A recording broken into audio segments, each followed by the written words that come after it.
Welcome to Whores Talk Horror. We're not really whores. We just like wordplay. Hello, and welcome to Whores Talk Horror. I'm Sharon. And I'm Melinda. We've been toying around with an idea for a while where Mindy and I interview someone on our show who isn't exactly a fan of horror movies, just to see what they have to say on the subject. We decided to turn it into a bit of an experiment after I had a recent conversation with my sister-in-law. I found out that she has never seen any of the classic horror movies like Halloween, A Nightmare on Elm Street, or Texas Chainsaw Massacre. I honestly thought that everyone had seen these movies, whether they liked horror or not, just because they're classics, especially in this genre, but I was wrong. So today we are going to be talking with Jessica, my sister-in-law, about her thoughts on horror movies in general. We have a bunch of questions for her that we are dying to know the answers to. Then she will watch 5 classic horror movies that we have chosen, and we will interview her again to talk to her about her thoughts on those films. But through the magic of editing, thank you, Spencer, you will hear a pre and post interview with her all in one episode. So the movies that we chose are as follows: Psycho, Halloween, Friday the 13th, A Nightmare on Elm Street, and Texas Chainsaw Massacre. So without further ado, Jessica, welcome to the show. Thank you, guys. I'm so scared right now. Just thinking about this experience. You haven't watched any movies yet. You shouldn't be scared yet. Just anticipation. All right, Jessica, are you ready for your first question? Yes. Here we go. What is your definition of a horror movie? Well, I think I'm just going to say anything that freaks me out. I mean, I think I'm going to have to go back and listen to more podcasts that you guys have done to find out the actual definition. But I have seen quite a few movies that have freaked me out that maybe don't go under your classification. But so I'm going to go with that as my definition. I was going to say there really is no wrong answer to that question because it's different for everybody. So I like that answer, actually. And anything that freaks you out. So you said you've seen some horror movies. Approximately how many horror movies would you say that you've seen in your life? Well, as I started to go back and think about the movies that have scared me, I feel like I've actually seen a lot. Now, I mean, I totally understand that a lot compared to you guys, a lot is really not a lot at all. But I was thinking about the first movie that really scared me was a Disney movie called The Watcher in the Woods. And that movie really freaked me out as a kid, but I don't think it goes under that classification of a horror movie. Okay, so how many horror movies have I seen? I don't know, maybe 15? Maybe? Wow. I don't know. Well, that's more than I was thinking because you said you're not a horror fan. So cool. Okay, awesome. Well, I've been coerced on quite a few occasions. And you're about to add 5 more to that list. Ah! So maybe we'll turn you into a horror fan yet. We'll see. So, or not at all. Or not at all. Or maybe we'll traumatize you and have to pay for your therapy. Can I quote you on that? Yes. No. Spencer, edit that out now. Put it in writing. It never happened. Dear Patreon subscribers, we need your help to pay for Jess's therapy. Go fund me. Please and thank you. So, do you think you have actively avoid watching scary movies because you don't like them, or are they just not your jam? Why have you only seen 15 and not any of the classics that you're about to watch? Yeah, I think I have avoided them. Oftentimes Mark will come home with a horror movie and he's like, we're watching this, and then it's just like I have to get on board and go get on the ride. But I would never pick something like that to watch. Why do you think that? Is it because you don't like being scared? Is it because you don't like gore or violence in your films? Or yeah, I think it's the gore and violence aspect of those kind of horror movies that I just feel like, I don't need to subject myself to that. That's just gratuitous. It's just not necessary. It's just not even. I don't need it, right? It's like I want to be inspired when I watch a movie, or I want to have some kind of ideas about something new. And so I don't know. Maybe I need to open my mind. So what about other movies that have violence? Like, do you watch Quentin Tarantino movies? Like, what is your thoughts on that type of violence in movies? That's a really good question. I have loved Quentin Tarantino movies. And I feel like I always have to go into it going, I know, okay, everybody's going to be dead in the first scene. I know that, like, you know, I know how gross it's going to be. So it's like a psyching up that I have to do, like, okay, this is going to be okay. But I wouldn't seek out the experience. And I think I've only seen horror movies from the comfort of my home. I can't think of one horror movie I've seen in the theater. Okay. So Quentin Tarantino, now does the violence and blood in that movie turn you off at all? Are you like grossed out by it? Does it bother you? Or is it because there's much more of a complex storyline behind his films and you know, it's just his style is so different than anyone else. You're watching like a real art piece when you watch his films. Are you able to kind of just accept the violence as being more like artistic, I guess? I think that might be true. I might have to watch another movie just to get a sense of that again. But yes, I feel like he's able to take me into his world in some way where I'm willing to accept the nastiness of it, or I'm willing to be in the gore because I'm so interested in where it's going and what these characters are trying to tell me. Okay. Yeah. Fair enough. One thing I wanted to say is, to be fair, a horror movie doesn't have to be gory to be scary or to be considered a horror movie. So just True. to keep that in mind, because I have like this whole other list for you, Jess, that like is not half as gory as what has been chosen for you. But we'll get you through the classics, and then maybe we could do a part 2 where like, here's what the classics did to inspire newer horror filmmakers. And I promise they're not. The ones I had in mind are not all necessarily gory. So you mentioned Watcher in the Woods from Disney, but like what? So say Mark brought a horror movie home. Can you remember what like the last horror movie was that you watched with him at home? Sure. I'll name a few and I can't remember the order. But we watched Hereditary. Hereditary. Mm-hmm. Okay. We watched Babadook. The Babadook. Yes. The Babadook. Yeah. That was fucked up. I did not like that. We You watched. didn't? Okay. No. Put a pin in that. Okay. We watched of course, Us, and what was the other Get one he Out. did? Get Out, which I thought Get Out was incredibly genius. Yeah. I didn't think Us was as great, but it definitely freaked me out. Oh my gosh, there was another movie that I cannot, maybe you can remember what this is. It was with Katie Holmes, and they move into a house, and there's freaky stuff, ghosty stuff. What was that movie? Oh, I know what you're talking about. It's not Scary Stories, because it's based on a book like that. I feel like a childhood book. Like, Is it? Yeah. I don't want to read that. I'm having Spencer look it up right now because it's escaping my mind at the moment. Okay, Yeah. and we watched as a family Gremlins, which I would say is a family horror movie. True. I agree. I would agree. Yeah. So what can I ask? Like, why didn't you like The Babadook? Because that's actually one of my favorite newer horror movies. I love that director.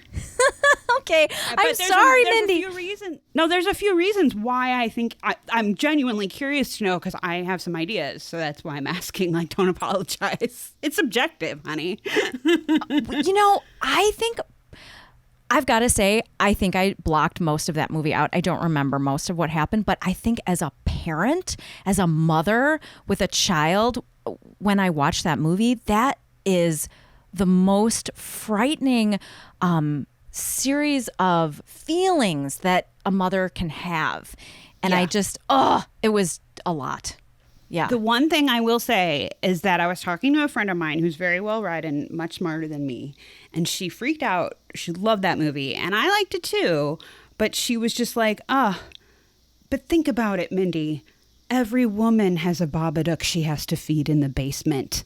And I was like, holy shit, that like blew it wide open for me, and I had to watch it again. But Yeah, but I hear you about that. And that was what I was thinking too, is that like thematically it is really hard, like whether you have a child or not, to even think about being in her position. But what did you think of Hereditary, since we're talking about moms? Yes, I was going to say that too, because that, can I say what happens in the movie? Is that allowed on this podcast? Spoiler alert. We've spoiled this too anyway. Okay. The fact that the daughter gets decapitated, right? And I have to say, my friend who loves horror movies, who should be here with me, she told me that the child dies of a peanut allergy. And my friend has a daughter who has a peanut allergy. And this was pretty scary for her, but she loves horror movies. And this genre is very, it allowed her to experience a lot of her own fears and, you know, process a lot of that. Anyway, she warned me, so I knew this kid was going to die. I did not know that was how it was going to happen. And I think there is something really interesting to me about the fact that they cast this little girl who is kind of odd looking and unusual as an actor, like not the kind of person that we are accustomed to seeing in Hollywood, and and that we weren't really allowed to love her as the way they created her as a character. We didn't feel really like she was likable, and we weren't like she wasn't appealing in this way that made it somehow less horrific that she died in that horrible way. It is kind of a kick to the gut though, because you totally don't see it coming, and then you're like, wait, did that just happen? Yeah, like you have to almost watch it again to really see how horrible it is. So we were like, does she survive this and then die of a peanut allergy? What is going on? Right. Exactly. And I kept thinking she was going to die in the car. And oh my gosh. And then the kid goes back home and gets back in bed. Oh my God. It was just pretty awful. But I was caught up in that story. And I think part of that is the acting and the story building and the character development. Yeah. And if you look it up online, you can fall down a good internet rabbit hole about the symbolism in that movie, because Les Podcast on the Left actually did an entire episode just talking about the symbolism. Like, I've watched that movie like 5 times, and same thing. I'll try to like look for the details they talk about, and then even before I get halfway through, I'm just in it because I'm like following the story and I like the characters, and I forget to look for all the cool stuff. But apparently, yeah, there's a lot of. So if you want to do some digging, maybe something to look into. But yeah, cool. We were fans of that movie, so I wanted to know what you thought. Enough. I was interested enough that I want to see his other movies. Oh, so you've not seen Midsummer yet? No. Okay. And I would watch it. I think you might enjoy that. I think Mark, that's your partner. I think he would really enjoy that. Yeah, when you watch that, let us know. I'm very, very curious. I'll put it at the end of my list. Because my brother and his wife, who also do not watch horror movies, they just watch that because they thought it was like a movie about a summer camp, like a comedy drama, like a dramedy about like a Wet, summer Hot camp. American Summer. And they were so far off. And he texted me like a half hour into it and was like, have you seen Midsummer? I'm like, yes, of course we've seen Midsummer. You know, it was one of our favorite movies of last year. And I was like, wait, you're watching Midsummer? Like, you hate horror movies. Oh, wow. And he's like, yeah, I thought it was a summer camp movie. I was like, oh, okay. Text me when you're done. But he actually really enjoyed it. They both did. So interesting. Yeah. Interesting that your brother hates horror movies. He does. He's like the opposite of me in so many ways, but there's a lot we have in common. It's amusing. So, Jessica, what is the scariest movie that you think you've ever seen, and why? I didn't prepare for this answer. Crap. Well, okay, I think that maybe the Babadook was maybe the answer to that. I think it was more I don't know if it was the scariest, but maybe my repulsion was greatest. And I think I've probably seen movies that scared me personally more too. And I'm maybe we can come back to that because I don't have an answer yet. We'll come back to that. Okay. We'll let you marinate on that for a bit. But if you had to choose a type of scary movie that you would rather watch, would you pick a movie about ghosts and the paranormal Or do you think you're more, I'm going to say no, but I'm going to ask anyway, more of a psycho killer slasher film kind of gal? Or maybe like a monster movie where there's werewolves, vampires, or some other creature? Or do you think maybe a psychological horror movie like Silence of the Lambs, or even, I guess, Hereditary would fall under that category, psychological horror? Yeah, I think definitely psychological horror is much more interesting to me. I think sort of getting into the minds of the characters in that way. Silence of the Lambs, certainly. I loved that movie. And I had another movie like that came into my mind, but I can't think of it. But yes, and I do have interest in watching the paranormal and ghost story kind of movies. I mean, I think Poltergeist was probably a huge movie in my childhood, sort of a formative kind of storyline. And I think, I don't know if you can like remove this piece later if this is tangential, but the main actress, totally blanking on her, Heather O'Rourke, I auditioned to be the back of her head in a poster because I had long blonde hair like her. Oh my God. And of course, the third movie. Yes. Sorry. Yes. I totally just cut you off, but we did I talked about her recently on one of our episodes, and Sharon and I, but me I think more so, were like, I was like obsessed with her when I was little. I think I was too. For this reason, probably. And the Poltergeist 3 movie is the back of her head with standing in front of the Hancock building.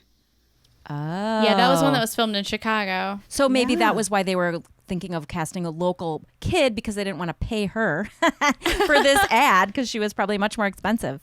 She was sadly no longer alive, so... No, I don't think that was the case at this time. Well, we'll have to look into it.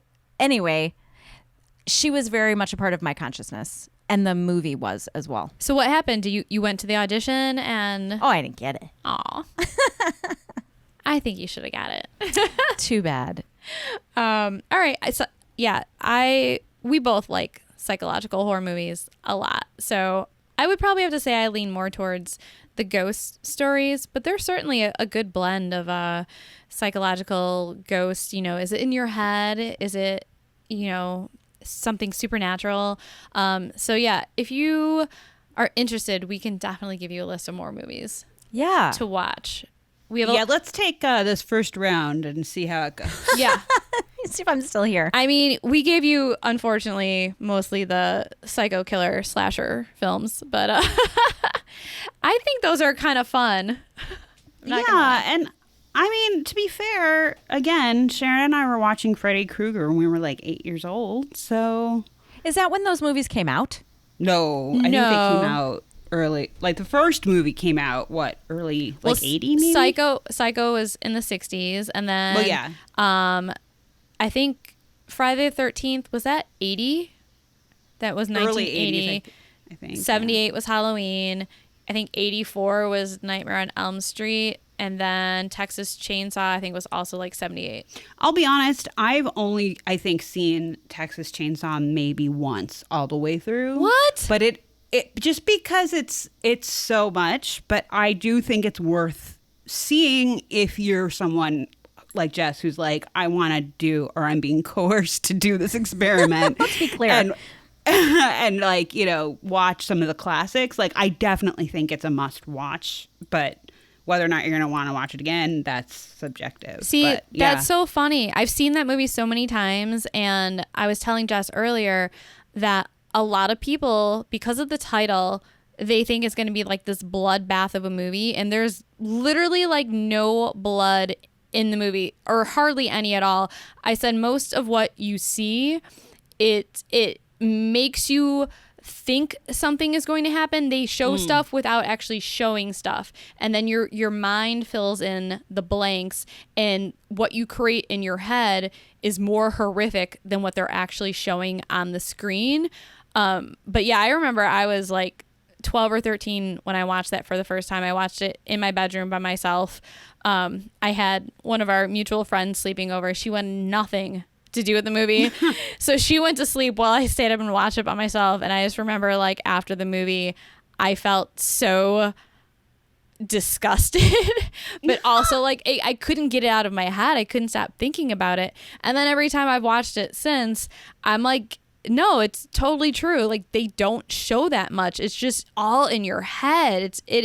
So I kind of consider that to be more of a psychological movie than an actual like gore slasher movie, because there is not a lot of blood and they're not really showing the murders. You think they are, but they're not. So interesting. I might have to give it a rewatch. Alrighty. So Jess, what are your thoughts on the paranormal outside of the movies? Do you believe in ghosts or in hauntings? I do. I totally do. yay. Yeah. Add me to your club. Team Ghost. Have you or has anyone in your family ever experienced anything that was seemingly unexplainable? Possibly paranormal, maybe not a haunting, but just something outside of our realm of possibility, perhaps?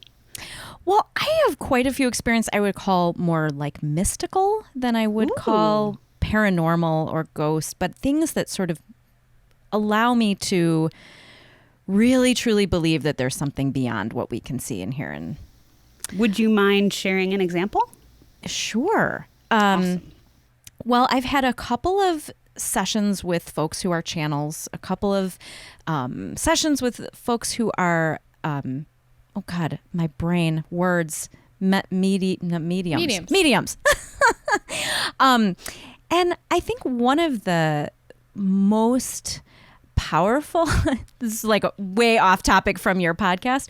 No. One of the most powerful experiences I've had of the mystical is my daughter's birth, which she was basically born not breathing after 40 hours of labor. And when she was basically yanked out of me because both of her arms were behind her back, she was placed on a table and the room filled with doctors and nurses, and they started breathing for her, and they were breathing for her for 5 full minutes. And Mark was at my head, my partner, her dad, and he said, "She's so beautiful." And our midwife said, "Go talk to her. She'll recognize your voice." And he said, "Sequoia, I love you." And she raised up her arms in that baby reflex and started breathing from that moment. Oh my God. And to me, it felt that her essence, her spirit, her being needed to be told it was okay to be here. And that to me is the most powerful experience of the mystical that I've ever had. So I have to tell that story. I never heard that story. I've heard a lot of stories about how difficult the birth was, but I've never heard that part of it. That's beautiful. I have Thank you. goosebumps. Seriously. And she's seriously like the most amazing child ever. So Yeah. pretty cool. She had to be told to come, but Yeah. I have another. Ooh. When I was growing up, we had a building just behind my house where people lived who had mental illnesses, and they walked the neighborhood and basically took over the park that was right around the corner from my house. And so we got to know these characters. They were like part of our neighborhood, and they all smoked cigarettes, all of them. And I remember one day walking home from school towards the park, towards my house, and I'm looking at all these people smoking, and I'm thinking to myself, and by myself, I'm not speaking out loud. I say, I wonder why they all smoke. And a woman who lived there, because I recognized her, she walked past me and she said, "You want to know why we smoke? I'll tell you why we smoke." And then she walked past me, and I never got the end of that story. Oh my God. Wow. That was pretty mystical and A little paranormal. psychic connection there. There was, for real. Very interesting. I like that she didn't tell you. She just muttered and kept going. She was like, It's a perfect I'm gonna answer. just leave you hanging. Just confirming that I wanted to know. Yeah. All right. We just want to know, before you embark on this Oy. before you embark on this adventure, Jessica, how are you feeling? Are you nervous, excited, I'm both? so nervous. You have to give me tips. Like, how am I supposed to do this? And like what should I be looking for to get into your frame of mind before I begin one of these movies? Just watch it, and we don't want you to have our frame of mind. Just let yourself go into it open, I guess. Just open yourself up to maybe experiencing something that you wouldn't necessarily experience for yourself. Like you wouldn't choose that for yourself, but keep an open mind.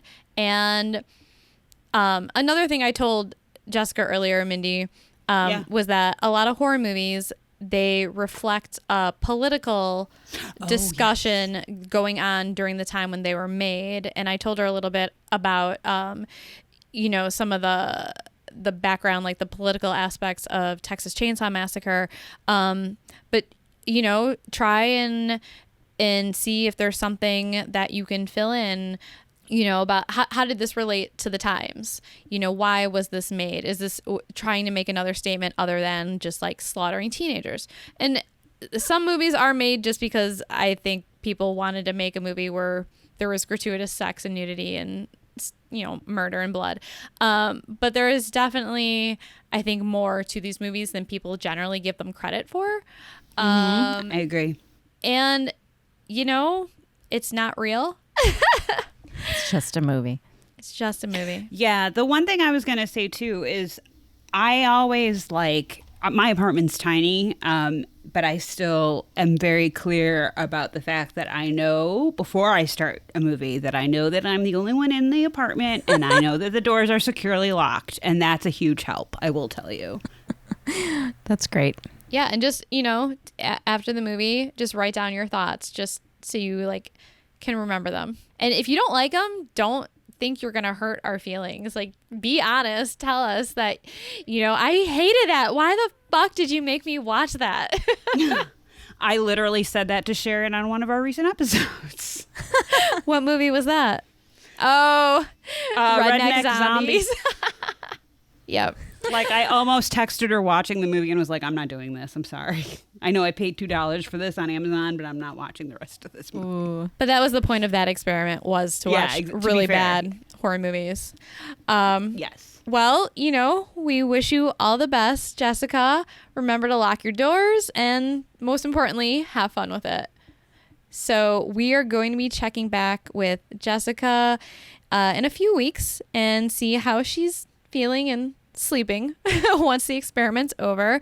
But yeah, I'm super excited to talk with you after you watch these movies. And if you have any questions, just text us or call us or whatever.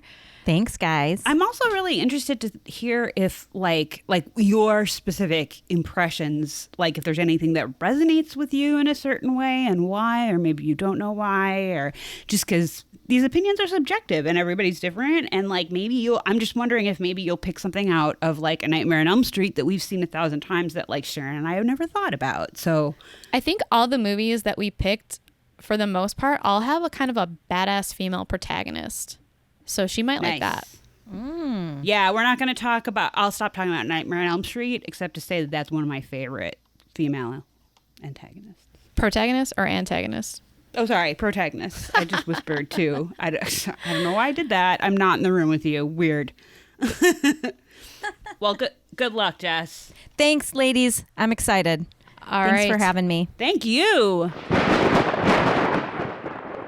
All right. Well, it has now been 4 weeks since we last talked with Jessica, but thanks to the magic of editing, or should I say the magic of Spencer, our editor, we are on to the second part of our discussion with Jessica. Jessica, welcome back. Thank you. So Mindy and I are both dying to know what your thoughts on the 5 movies that we had you watch are. I'm going with, it's going to be one of 3 responses from you. Either A, you love them and you are now a huge horror movie fan.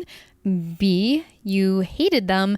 You regret me ever marrying your brother and you need years of therapy. Or C, you enjoyed some but not others, and maybe you may choose to watch more horror movies in the future. Which category would you say you fall into after this little experiment? Oh, well, yeah, I'm definitely C. Okay, woo! I'm glad it was not B. Spencer, you're out, Sharon. We can stay married. Cancel that divorce I was lawyer. waiting tensely over here. She's going to be straight up B. Get out of my house. All right. So before we go through each of the movies, I just want to know a little bit about how you watched the movies. Did you watch them alone or with someone? I watched them all with my partner, Mark, except for the last maybe like half an hour of Nightmare on Elm Street. Mark was like, I gotta go to bed. And I'm like, I have to finish this. So that was the only time I had alone. All right. Lights on or off? Oh, it was night. The lights were totally off. All Definitely. right. Setting the mood, creepy Oh, mood. yeah. Nice. And so you answered my third question, at night or during the day. Yeah, I have a 10-year-old. Like, I can't watch a horror movie in the middle of the day. There's no way I can get away with that. I mean, you could if you were raising someone like little Mindy or Sharon. Okay. True. All right. Which is scary. It's not as effective, I think, sometimes. Because it's easier during the day to be like, oh, but it's light out. There's no creepy Freddy hiding in the corner shadow that I can't really tell what it is, but it's totally not Freddy Krueger. You know what I mean? Like, I agree. Horror movies just lose their magic if you watch them in the daytime. yeah. All right, so let's go through each of the movies one by one, starting with the first movie you watched, which is Psycho. So 2020 is actually the 60th anniversary of Psycho, by the way. Happy anniversary, Psycho. All right, so Jessica, what are your thoughts and overall impressions on Psycho? Okay, so we're going general. I thought this movie was great. I love Psycho. That's the wrong word. That is so the wrong word. I didn't love it. I enjoyed it. I mean, Alfred Hitchcock is pretty much a genius, right? And there is probably the sense of time that we have and sort of the sense of nostalgia watching a movie like that affects our experience of it, right? So I don't know if that's why I liked it, because it had this sense of the 1960, right?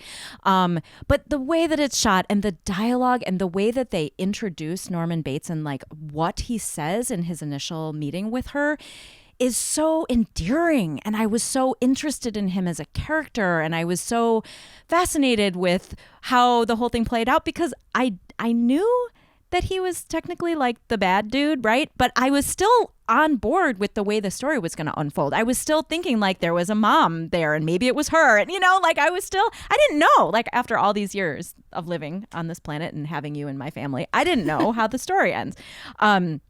So generally, good movie. I wondered if that our introduction as a culture to the idea of the sociopath, right? Like the idea of someone who's just so far off the mark in terms of connecting with humans appropriately, and then it leads to this really dark place that we've come as a culture of assuming someone with a mental illness is a sociopath and is dangerous and violent, and so it's really problematic in a lot of ways in our world right now, but it's also fascinating. Yeah, and a couple of things I want to touch on that you said. So one, we actually did an episode a while back about nature versus nurture, and we talked about someone who is born a sociopath or a psychopath, and it's a very, very, very small percentage, like 1% to 2% of those people who are actually violent. Just because they can't feel empathy does not mean they are going to go out and murder someone. Right. Also, you talked about how you love the dialogue. Spencer and I watched Psycho last night just to refresh our memories. And Spencer actually commented on the dialogue and said, the dialogue's just so unnatural. I want to rewrite this movie. Oh, funny. And make the dialogue seem much more natural. He's like, people don't talk like that. And I was like, well, maybe they did back in 1960s. I think like, it's no. a stylized choice. It's stylized. And that's maybe why I liked it, right? Like that it wasn't natural. It's not real. It's a story, and it's sort of like a stage production is what it felt like to me. And that was something that made it okay almost, right? Like I could get into it because I knew it wasn't real, because it didn't really feel real. It didn't feel like this dude was going to come get me. Yeah.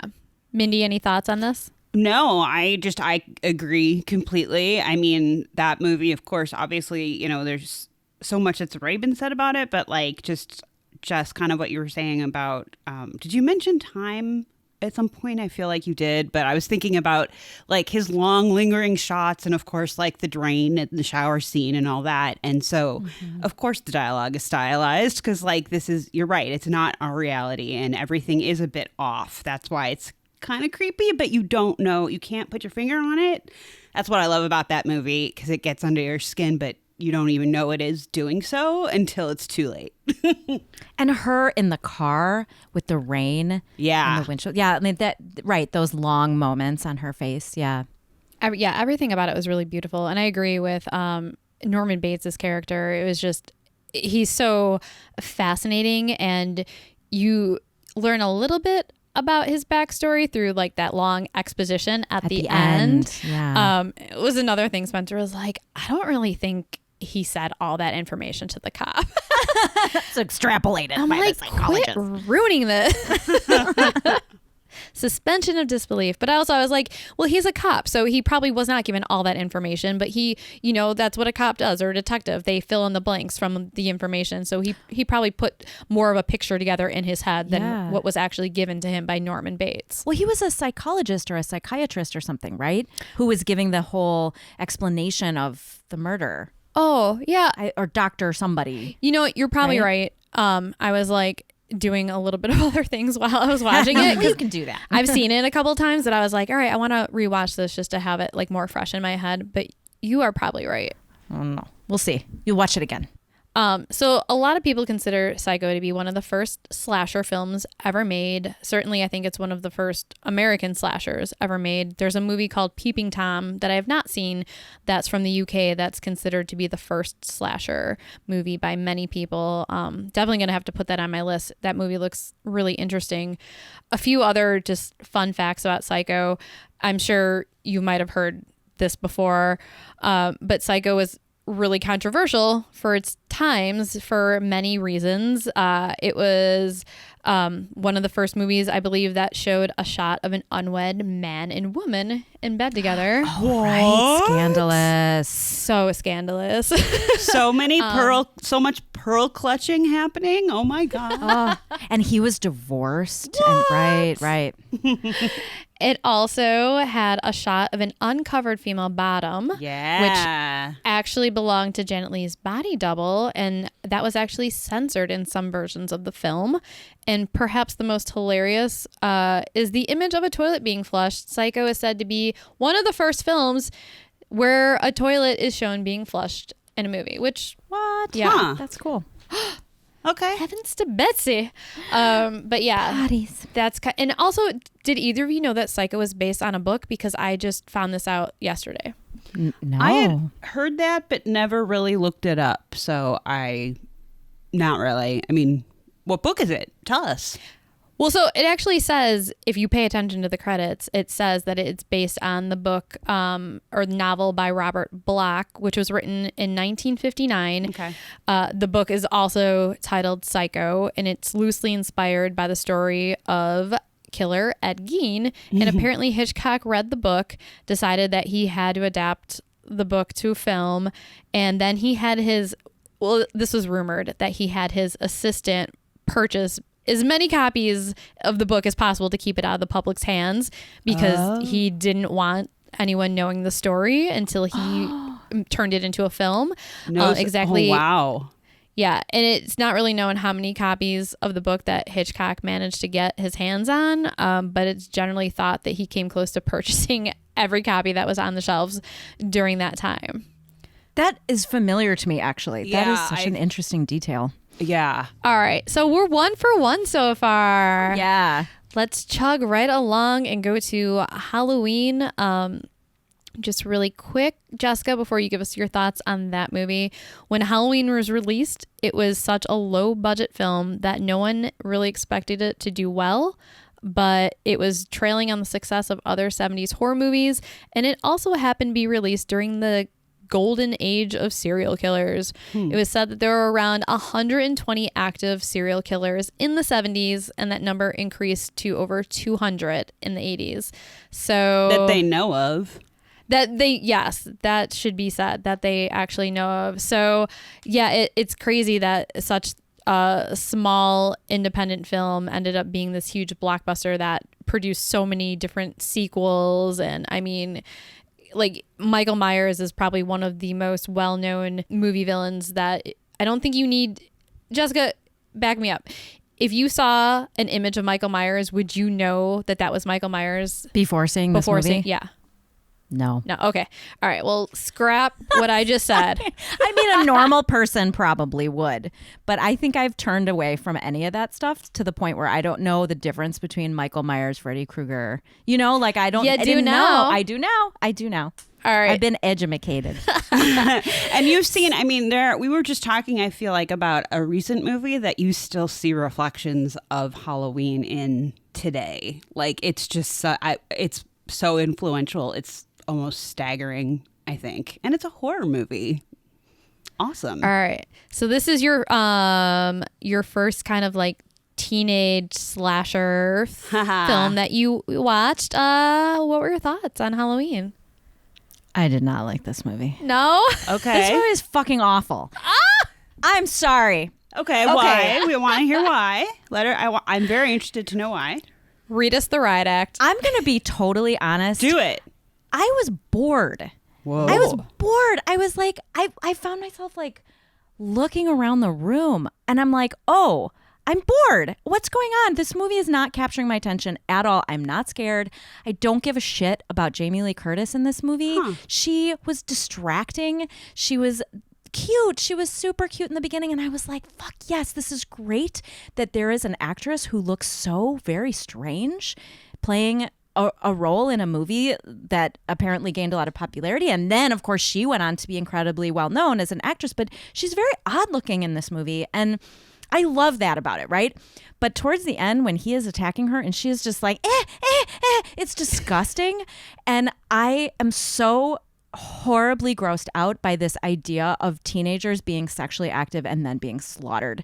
That is just the most horrific concept. And I understand that this is the base of who you guys are. And this is like a deep part of your understanding of the world. But it's gross and sexist and horrible.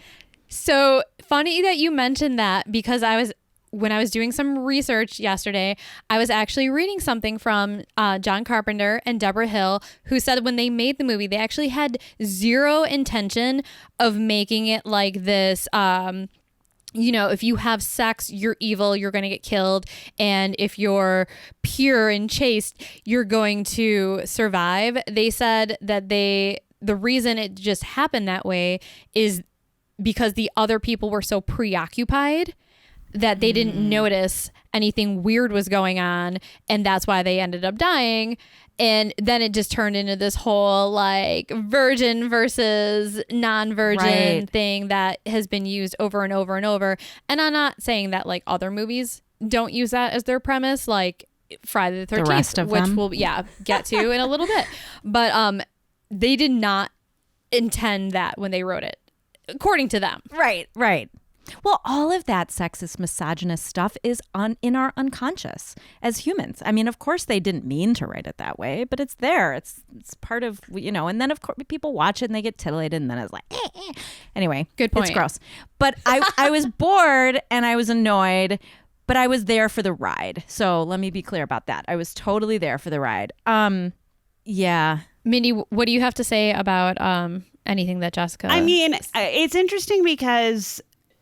to be clear, Sharon and I, our lives aren't, and morality is not built on, don't have sex before marriage or you're going to get murdered. No. But you're right. It is a very stereotypical horror movie trope. Your response was very thoughtful. And so I'm mulling it over. But I mean, hey, this isn't for everybody. We said that at the beginning, and I still think you're cool, even if you don't like Halloween. But thanks, Mindy. It's just interesting because you are. I mean, you're right, and that's been discussed and brought up in subsequent horror movies, of course, like sexism and all that kind of stuff. New. Yeah, but like it's definitely there, and it was definitely something subconsciously that we all took in growing up. I think if I had seen this movie when I was like anywhere from 12 to 18, in at a different time in life with, you know, the landline only, Yeah. and, you know, all of that. I get that. I could see why that would be really fucking scary. Yeah. Watching a movie like that as a grown woman who is like, you know, you've already gone through like the whole conversations in your head about like sexism and, Right. you know, misogyny and Yeah. and everything that you're like, I'm not dumb enough to fall for this. Right, maybe. I talked myself out of it. No, that's a really, really good point. Yeah. Because that's, But yeah, when you see it as a kid, it's kind of like, you know, I know people who have just watched The Goonies for the first time as an adult and they're like, this is so dumb. And I'm like, what is wrong with you? Like, Yes. no, this is brilliant. But I will never know because I grew up on that movie. I have a deep love and it brings up so many feelings and emotions and memories for me watching it that I just love that movie so much.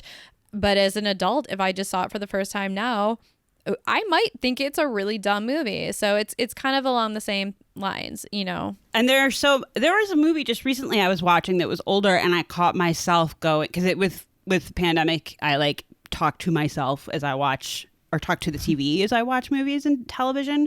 And I was saying it was an older movie, and I like was making myself laugh and said, "Oh, why don't you get out your cell phone and call 911, you idiot?" But like for real, and with Halloween, it like now Jamie Lee Curtis, I could see a teenager watching that movie now and be like, why isn't your cell phone in your back pocket? What's a landline? What do you mean he cut the phone lines? How can you do that? Like, you know, that I can't even fathom coming from that perspective. But before we move on, there was kind of a few bits of trivia that I found that connected all the movies that you watched. So John Carpenter actually considered the hiring of Jamie Lee Curtis for Halloween as the ultimate tribute to Alfred Hitchcock, who had given her mother, Janet Leigh, legendary status in Psycho. Oh. So he actually like wanted her for the role because her mother was in Psycho. I got goosebumps right now. I'm not even kidding. Aw. All right, let's move on to the next movie, which is A Nightmare on Elm Street. All right, Jessica, I'm kind of scared. We're 1-1 now. What were your thoughts on Nightmare on Elm Street? Okay, I like this movie. Yay! I did. It was better. This is one of my favorites, I have to say. I loved seeing Johnny Depp. I was completely, like you said, oh, Johnny Depp is in this. And I was like, what? I had no idea. I did not know that he was in this movie. Like, I guess his next thing was 21 Jump Street. I think so. Yeah. I love seeing him as a kid. Ugh, he's so yummy. With his Oh my little gosh. crop shirt. Oh, with his belly. And yeah, so I loved that. That was endearing and made me go for it. I love that in the credits, it even says introducing Johnny Depp. How did they know? Right. How did they know? Mark was like, I'm going to go to bed. You're like, okay, I need some alone time now. And now it's me and Johnny Depp. But I think it was like right before he dies. That Spoiler. I'm allowed to say that, right? Yeah. Good, because your crowd is like. Okay, I loved Nancy. I loved her as a Yeah. character. Yes, She's right? also kind of not your typical Hollywood beauty. I love her. But she's beautiful, just as Jamie Lee Totally Curtis beautiful. is, but not your Yes. blonde, busty, you know. Like in Texas Chainsaw Massacre or something like Yes. that. Like she's not portrayed that way. She's not. Well, of course, this is again like the virginal hero, right? Right. But also she's strong and interesting, and I was totally drawn into her character. So yay. But again, right, the fucking virgin who is going to conquer the villain, right? Like, But is she a virgin? We don't know that for Well, sure. I mean, she's dating Johnny Depp. How the hell I was gonna could she say, a right? virgin? But she said he's like, oh, morality sucks. They are not making out while their friends are making out at the beginning. I mean, yeah. but okay, so we're assuming she's the virgin, but we don't actually know. True. We don't know. But right, there's a sense with that she's different from her friend who Right. gets killed at the beginning. Yes. Right? Yeah. So that's clear. I was more interested in this story than I was in Halloween. I was like just curious watching these teenagers and the fact of the dreams and I was just more interested. I wrote down what's with the mother. What a weird character. Like just as a side note, like just her. Yeah. I don't know what that character was about. Like she was just this like sort of empty. I don't know. I was just fascinated with her as a character too. And that whole monologue where she like gives the exposition to Nancy, like she tells her the whole backstory, and she's like, no, it's okay, honey, and she has his fucking, spoiler alert, she has his gloves, like that creeps me out every time, because she's like, no, it's okay, honey, everything's fine, mommy killed him, and I'm like, what the, how? But I think it's sort of implied she's like heavily sedated, right? Like, right, she's I drinking. mean, you'd have to be probably, but I found it definitely, I could see where it was influenced by Halloween just by seeing these two movies side by side, right? Like the dad of one of the characters in Halloween, her father was a police officer as well. Oh, right. As was Nancy's, right? So there's a lot of commonality. There's even a scene where Nancy puts on like the white boy's button-up shirt with the collar, right? That's like very similar to the character, I can't remember the friend's name in Halloween, who goes outside to the laundry room and gets locked in. And she's just wearing that shirt. So just interesting sort of nods to that movie. I was able to notice that, right, from a cinematography point of view. I really don't ever want to watch it again, for sure. Or the other 7 sequels. Yeah, I don't need to. But I was cool. I was okay. Okay. And so did you think this was scary? Were there parts that scared you? I don't think I was really scared. I mean, I think I was like brought in and like kind of the dreams were yucky, and I was, there were a couple of jumpy moments, but I wasn't really scared. I wasn't really scared. Okay. I didn't find it that scary. Fair enough. Mindy, do you know where the storyline came from? Like how Wes Craven came up with Freddy Krueger? Didn't we talk about this on another episode? But nope. No, we talked about the serial killer that was the Freddy Krueger, like the right. That's killed people because of he was influenced by Freddy Krueger. So I think I've heard this story, but I couldn't tell you off the top of my head. So lay it on us. I'm gonna say you might not have. I don't know. Maybe you have, but this was like all new to me, and I found this really to be really fascinating. So this comes from wickedhorror.com. So there's actually 2 elements to this. So the basis for Freddy Krueger came to Wes Craven from a terrifying situation. Craven stated in the documentary Never Sleep Again, The Elm Street Legacy, that looking out his window one night as a young child, he saw an old man. The old man spotted him and young Wes jumped back to hide. After some time passed, Wes crept back to the window. He looked down and saw the old man was still there in the shadows, waiting. The man smiled malevolently and motioned to scare the boy. The scenario haunted him well into adulthood, and he did not know what to do with it until he came across a series of fascinating newspaper articles that eventually inspired him to write the screenplay for A Nightmare on Elm Street. The article was about a Laotian refugee men who were dying in their sleep. Healthy young men were found dead for no reason understood by the medical community. Speculation led to the possibility of anything from an irregular heartbeat to simply being frightened to death in their sleep. Craven's specific interest in this story focused on a young Cambodian boy that refused to go back to sleep after a series of bad dreams. The nights wore on him until he could no longer resist the foe that eventually sneaks up on us all. He fell asleep. His parents were relieved until they heard him screaming in terror as he passed away. Similar to Nancy Thompson, the parents discovered the boy hid a pot of coffee under his bed to keep awake, and the sleeping pills that his parents had given to him were found unused beneath his pillow. Isn't that crazy? Wow. Does that sound familiar to you? Because I don't think I've ever heard that at all. I thought I remembered hearing that there was something that Wes Craven had read about that inspired him, but that was as far as it went. And that reminded me, that's the other thing about this movie that sticks with me. Because I don't know that I necessarily ever found it particularly scary per se, but like the dream sequences and the visuals were all very stunning to me as a kid and even still now, but not when you can't sleep. And like, speaking as someone who does suffer from insomnia on a somewhat regular basis, like, oh man, that's the worst. And it really does mess with your reality when you're like trying to function during the day in like everyday life. So that would always really bother me towards the end when Nancy's like trying to stay awake, because it like only makes it worse. And like that's like this whole other element to that movie that creeps me out, is that like your one refuge is not safe. That's crazy. Whoa. It's Oh, horrifying. Just as a concept, yeah. That's a scarier thought than the movie actually was to me. yeah. Yeah. All right. Well, at least you liked it. So we are 2-1, although I think we're going to get tied up really quickly because next we are talking about Friday the 13th, and I'm pretty sure I know what your impressions on this are going to be. So let's hear them. Okay, I liked this movie. Really? I like this movie better than the others. I mean, I like Psycho best of all, but I like this one better because, dude, they're at camp. I love camp. It's so pretty. It's like the boats and the kids, and they're like kind of cool kids. Like they can do stuff, you know. They're like not inept. Like they're like, you know.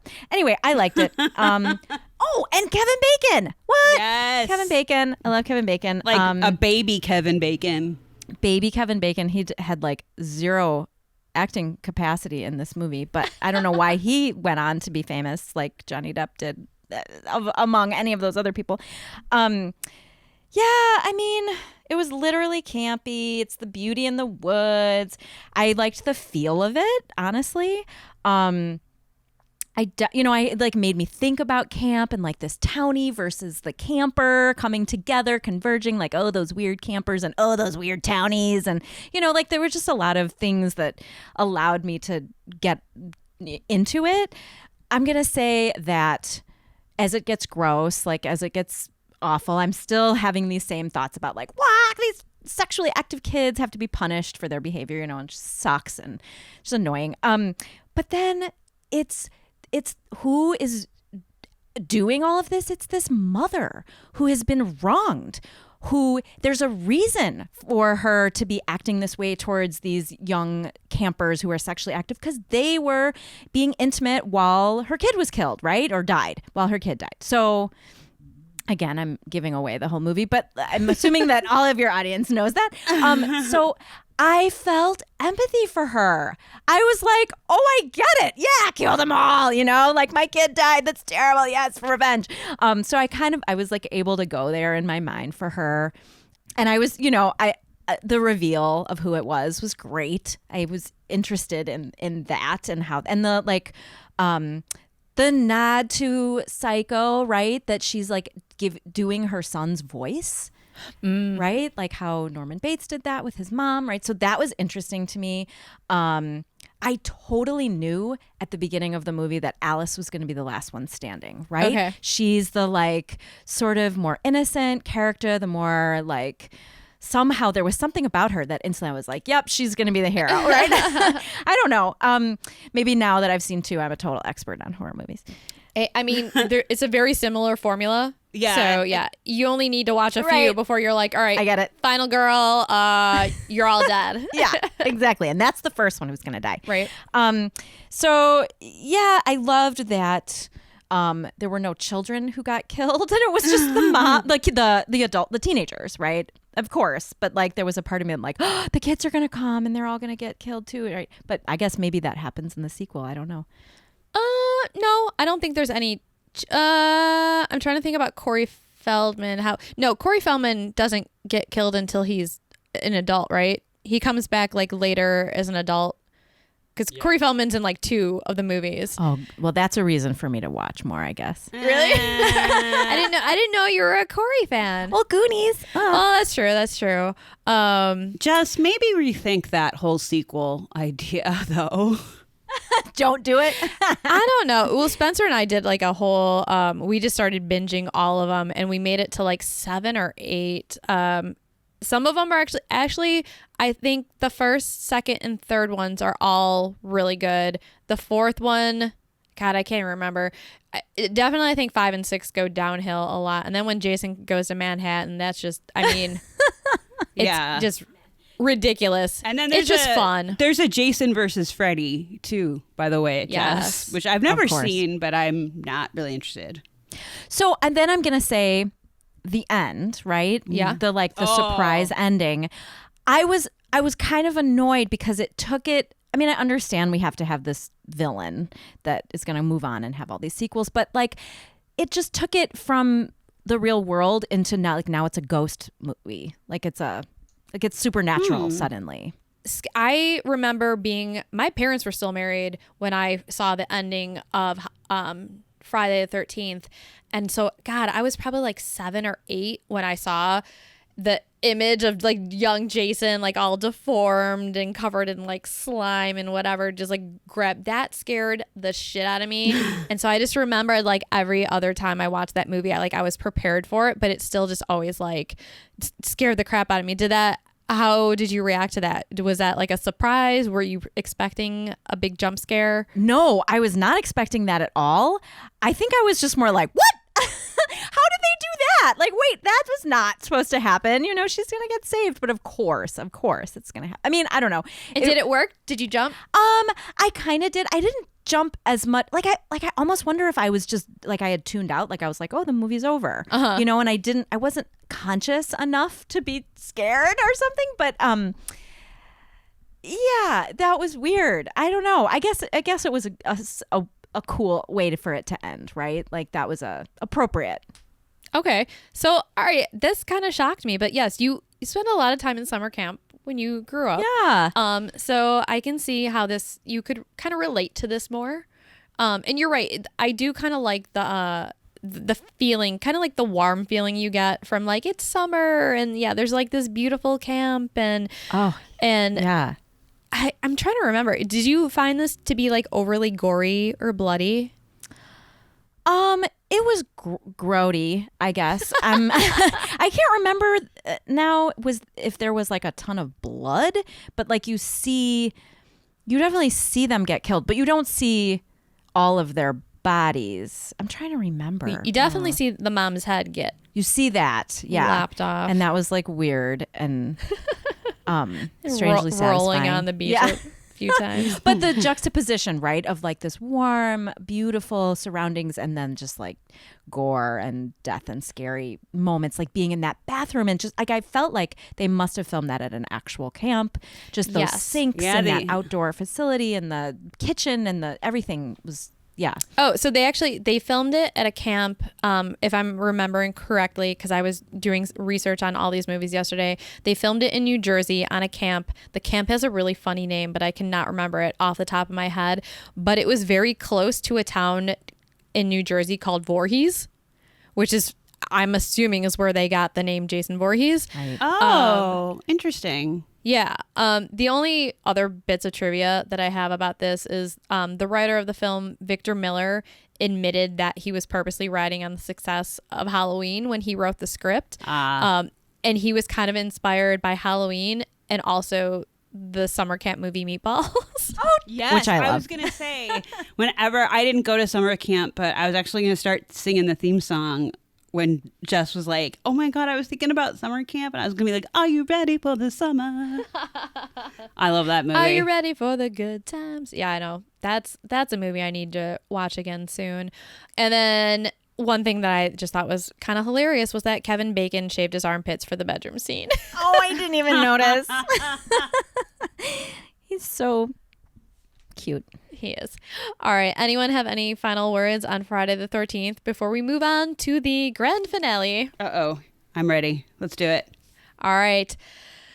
I'm going to take a deep breath. I already heard Mark's opinion on this when we came in. I'm interested to hear, actually. Texas Chainsaw Massacre. This is my favorite of all of them. So if you don't have to worry, you will not hurt my feelings, but let's hear it. I think this one goes in the category of fuck you for making me watch this goddamn movie. This is disgusting. I can't believe I watched that. That was horrible. I watched that movie through squinted eyes. Oh my God, you guys. What is wrong with you? I'm serious. You have to describe to me the appeal of these movies. And I mean it. That was amazing. Oh my God, that was awesome. This is a movie that I watch to help me fall asleep at night. Don't get it. Okay, this is the only maybe analogy I can come up with for myself in order to really have understanding of you guys is that I love watching show tunes, musicals, right? And I think that the reason that I enjoy watching them is because I know them, right? It's like it's familiar. I've watched them 100 times. I know the music. I can sing along. It's like comfortable because I know it. I'm not saying that any of those movies are any good or that they aren't full of so much sexism. I just know they're comfortable to me for some reason, right? Just because they were introduced to me at a young age. I think that must be the same for you guys. So I can get that. To be clear, I'm not a big Texas Chainsaw fan. Like, I acknowledge that it's part of the horror genre and a lot of people really like it. I actually did rewatch it before this recording just because I'd only seen it once like many years ago myself. Any more thoughts on that, Jess? But that was that was such an amazing reaction. Oh my God, that was so funny. That what was is really wrong good. with you?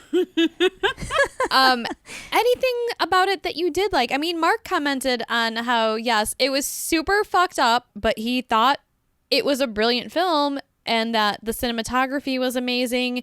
He just had a really, really emotional impact and was like totally clenching his entire body was basically clenched. There was so much tension at the end that it was, I mean, yeah. I rewatched it last night as well. And like I said, I've seen this movie a bunch of times before. And I know I told you guys there wasn't a ton of blood. And I stand by that. For a movie called Texas Chainsaw Massacre, there should be way more blood. But the blood that you see, it's more of blood that's like aftermath. There's very little actual, I think, I mean, Mindy, we've seen movies where you see hooks going through people's eyes. I know. And into their backs, and you see limbs and guts getting torn out. You don't see any of that in this movie. It's to be fair, you don't. He puts her on a meat hug. But you don't see it. But I'm pretty sure. This is the thing this was one of the points I wanted to make. It's the implication. Exactly, and that's exactly what I told you guys. But you fill in the blanks. She does like find her dead friends, and he is wearing a mask of human flesh. So like, I mean, the other point I was going to make is I had forgotten how like intricate whoever that set designer was, like props to them and the set dressers, especially during like the dinner scene. Like I realized how intricate the set was, which I was like drunk at a Halloween party the first time I saw it. So obviously like I wasn't thinking about that at the time. And I did notice, I would agree with Mark that I noticed that in the cinematography a lot more watching it now as an adult sober. But I still think it's a fairly traumatic movie. And I do think that Jessica's reaction is kind of justified. I've never been a huge fan of this movie. And I mean, it is what it is. I think for me, it's so over the top that I tune out. Kind of in the same way, Jess, I've said this with Sharon a lot, where I'm like, I have a problem with movies if I can't get on board with one of the characters. And like you were saying about Halloween, like there have been other, I'm trying to think of ones where Sharon and you and I have really disagreed. But Texas Chainsaw, I'm just like, I don't really care if any of them live or die. So the house is cool. I just wanted them to kill her because I felt so bad for her. Like, put her out of her misery. Did you like that she survived? I did like that she survived. Yes. But at what cost? No, though? but at the same time, I was like, wait, what cost? Right? Like the trauma that she has to live with theoretically, right? I don't know why, but this movie does psychologically, I watched it and then was able to fall asleep fine after, but like psychologically, I'd say out of the bunch, this one I think is the most fucked up, which I think is worse than the gore for me. Absolutely. But to be fair, that's exactly what I said to you guys. I said when I first watched this, I was like 12 and I was like, what the fuck did I just see? Like, obviously, you know, at that age, that was probably the worst of the horror movies I had witnessed at that point. And it did leave a huge impact on me, but it just, I could not get that movie out of my head. And over the years, I rewatched it and rewatched it and rewatched it. And it kind of like, you get used to it a little bit. But at the same time, a movie that like just sticks with you like that and like haunts you like that. Yeah.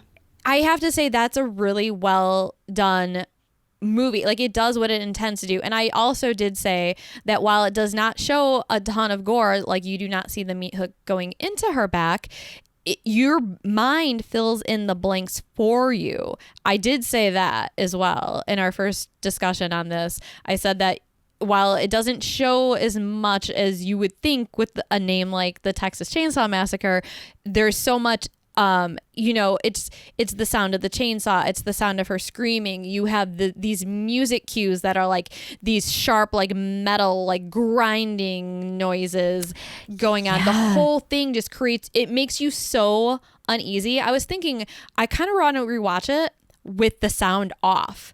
And see, it would be so different. I guarantee just the visuals alone would not bother you that much. I think the sound in this has so much to do with the soundscape. The soundscape is almost like her screaming and panting and like just gagging like the whole time. And it was really hard at a certain point for me to figure out what was soundscape music created versus what was her voice. It all blended into this really chaotic, like mind-boggling freak out for me. And I just, that was, yes, I think you're right. I think the sound made a huge, and the acting, I think was actually really good. Like that. Yeah, I was freaked out by the meat hook because she made me believe she had a meat hook in her. You know, like that was my brain decided that was awful and, believable somehow. And there's a good documentary on this that I watched a long time ago, but they talk a lot about the making of the movie. And it's so fascinating because they did it on such a small budget and they did it in a really short amount of time.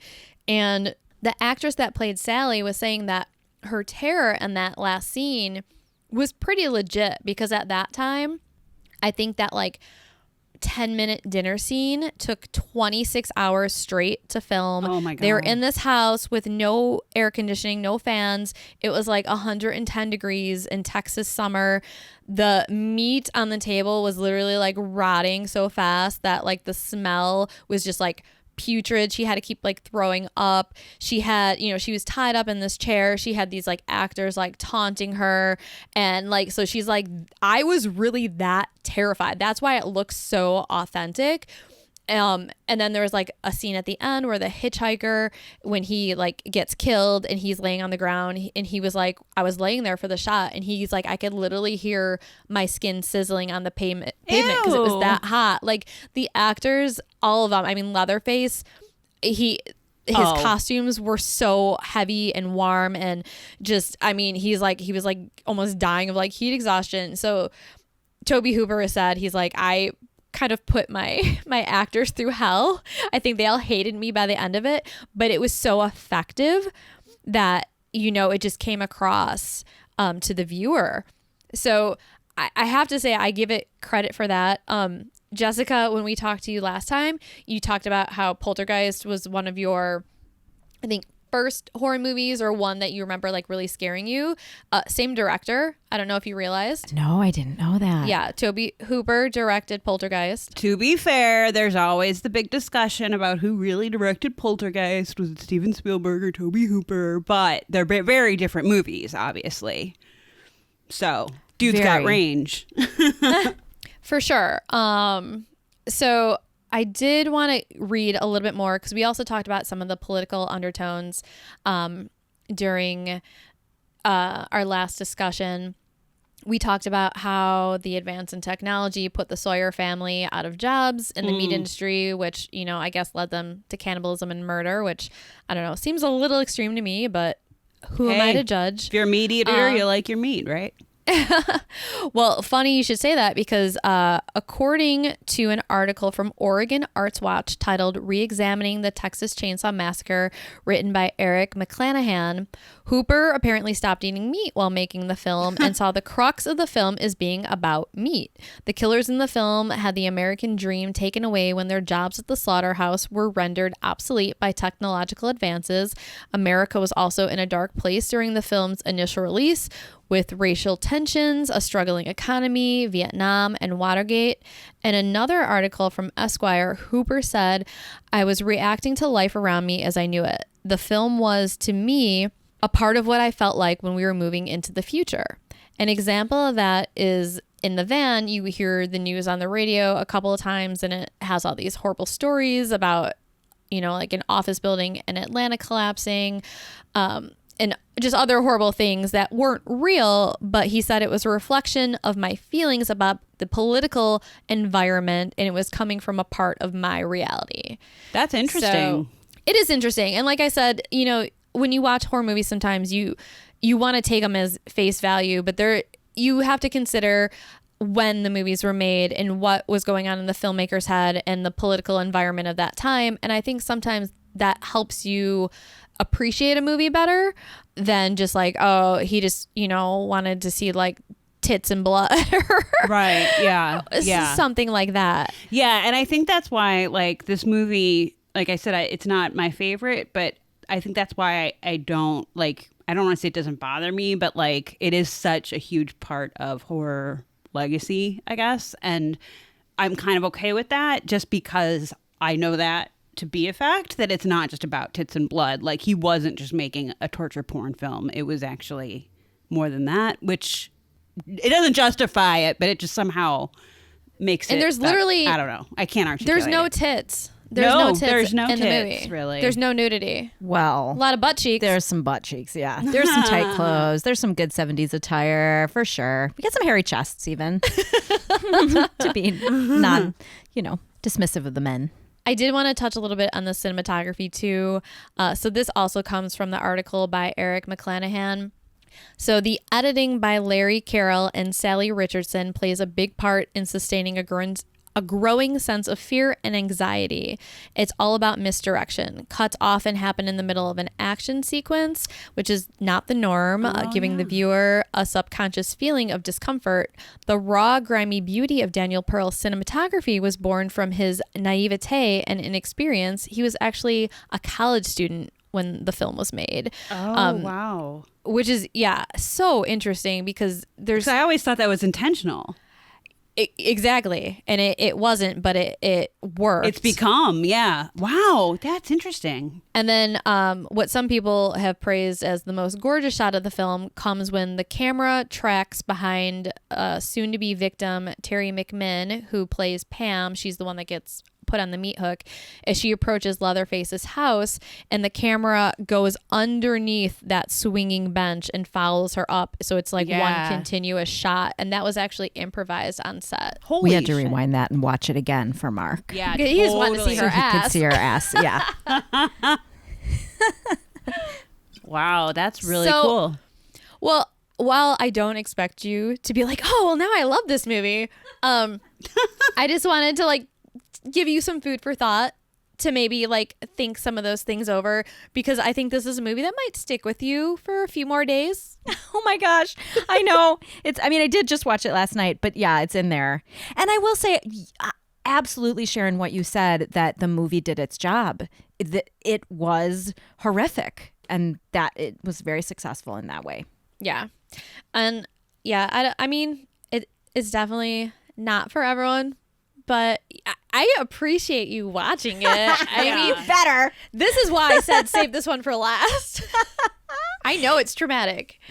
Oh, it's Well, awful. and- I just don't think it's what people think it is when they hear the Texas Chainsaw That's true. Massacre. I had no idea what it was going to be. And then the Yeah. context, putting it in context in terms of what was happening at the time and everything, is really, really interesting and helpful. But like in terms of horror in general, like one of the biggest issues that I bitch about all the time is that there have been so many horror movies made that like try to imitate Texas Chainsaw in terms of being like crazy and gory and whatever, but don't have substance behind them. And that's where I'm like, okay, you can take your movie and screw. Like, if you're going to go big or go home, you better have a good reason. And the fact that Tobe Hooper kind of did makes me be like, okay, all right, okay, I'll accept you into the horror hall of fame that I just made up.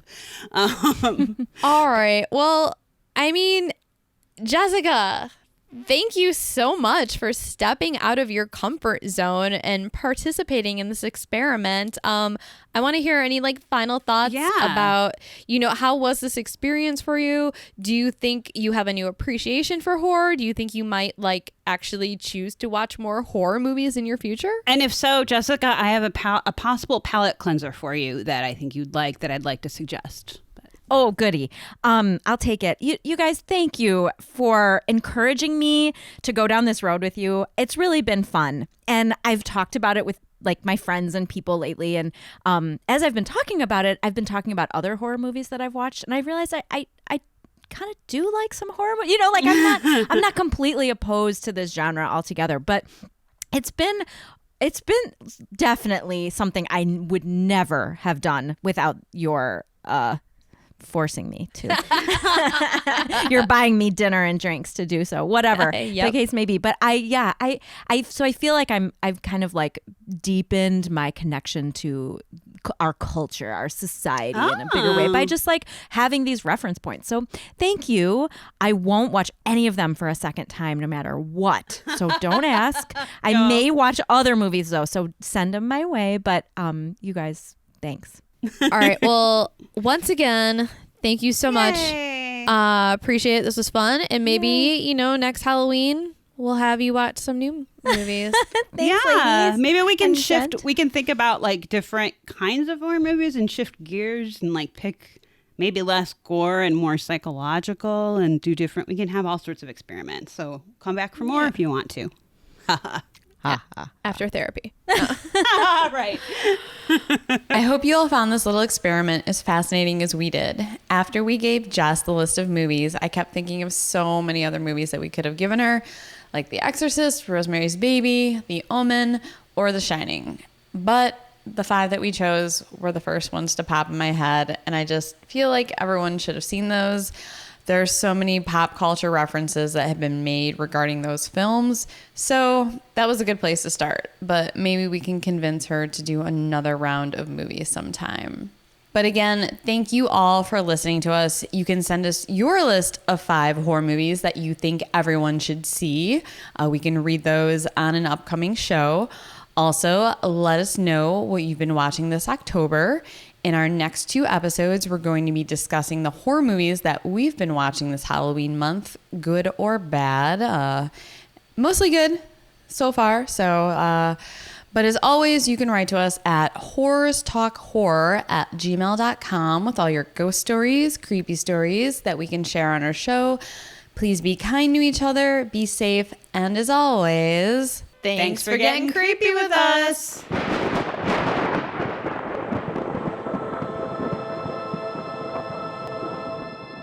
Sharon, do you want a beer?